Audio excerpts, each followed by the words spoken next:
right now, this polarized, complicated, liquid world in which we have to optimize ourselves constantly to cope with, and at the same time trying to transcend ourselves and become immortal, become godlike.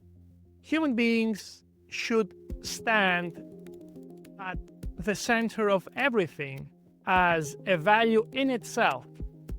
Our human nature, although we are mortal, we are fragile, we have weaknesses, is beautiful per se, and its improvement should be done via the methods we used in the past, via art, via philosophy, education, sports, and not by inserting technology into our bodies. So I'm taking a stance against radical enhancement and in favor of a human-centric future.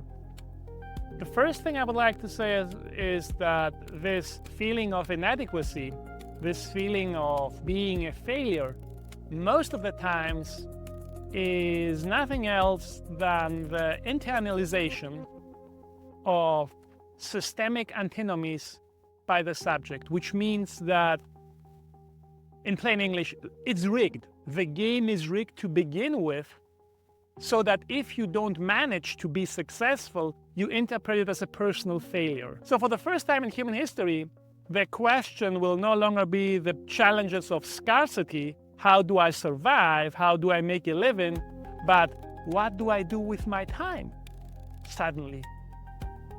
And now we are back to the previous question, how should I live my life? What should I be doing now? Which activities are precious to us, for us human beings, because they're valuable to us? Not because AI doesn't do them better as we, is more efficient than we are, just because they're valuable to us. And which activities do we want to assign to AI? That's a crucial question. And if we don't take time as a society and as individuals to answer that question, it's going to be too late. Even if you tell it to be critical, it's never going to be as critical as a friend. A friend will call bullshit. Yeah. And say you're being an asshole.